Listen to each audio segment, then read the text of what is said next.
Hello everyone. I wanted to take a minute to go through our data file so that we're all clear on the different fields that I've put into the data file.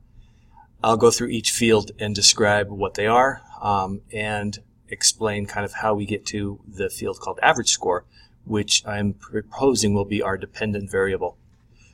The first field is a course, and in the course there's a lot of information. There's the actual course. In this case it's AC 215. These are designations of this section and the fact that it's taught online. Fundamentals of Accounting is the name of the course. This is where it's taught, USA, and this is the term, summer 2017-18. So that was last summer's course. The way that the courses are arranged in this file are by term, and the terms are listed both here in summer 2017-18 and over here, term 1181. 1181 is the designator for summer quarter. It goes 1 for summer, 2 for fall, 3 for winter, and 4 for spring. So you'll see 1181, 1182, 1183, and 1184. Next to the course, I've created 3 dummy variables, and these dummy variables I think we can use for ANOVA. And these are bachelor's, master's, and doctorals, and it just determines whether or not the course is a bachelor's course, a master's course, or a doctoral course. Following that is a designation that I've assigned for discipline, and of course these are first 2 courses are accounting. The second one is professional accounting.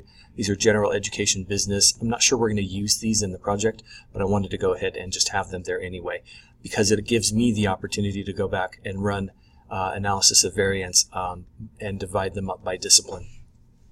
Following that is the number of students that were enrolled in the class and the number of students who actually responded to the end of course evaluations. And you'll notice that they're all over the board. In this first example, we had 2/3 of the students respond to the evaluation. But down here in this example, this is a general education business course, critical thinking, we only had 1 student respond. So the validity of this measure is a lot more in question than the validity of this measure. And that's why I proposed in our project that we could potentially run a correlation having dropped all of those that have less than 6 responses in them. Hopefully get a tighter connection. There is literature to actually back up that if you have less than 6 responses that the measurement probably isn't all that useful. Following that is the response rate, which is just simply division of responses by enrolled. Then we get the average score, and this is our dependent variable, and the average score consists of an average of 8 other things. So I'm scrolling over to the right. There are 8 questions that we ask every student to indicate his or her agreement with, and it's on a scale of 1 to 5. So those are the instructor clearly explained the course was clear and organized, the instructor encouraged me to take an active role in my learning, there were a variety of teaching strategies that were used in the course, the instructor provided me with prompt and useful feedback, the instructor integrated theory and professional practice into the course, the instructor made effective use of the course materials, and the instructor used technology to further the course. Those 8 responses are the average. In this particular case, it's the average of the 6 students that responded to the end of course evaluation. All 6 of them gave us a ranking on this, and we averaged those 6, and they come in as these 8 values here. Once we get those 8 values, we do a straight-on average to come up with the average score. And here is the average score, which is the mean of these 8 values. And then the last one I've already talked about, which is the term 11819, indicates that it's summer term. And these are sorted by term. So you'll see that 1182, 1183, and 1184 towards the bottom indicate all of the courses for the 4 quarters that make up the last academic year. I think that's a fairly comprehensive explanation of the file. Just a little bit about what I had hoped to do with this.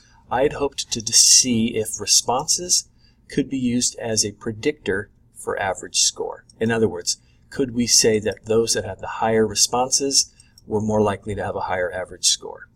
Then what I wanted to do, knowing that we have so many that just have 1 response or 3 responses or anything less than 6, I wanted to go through and filter out all of the responses, or all the courses that had less than 6 responses, and run that same correlation to see if that's a tighter correlation between the responses and the average score.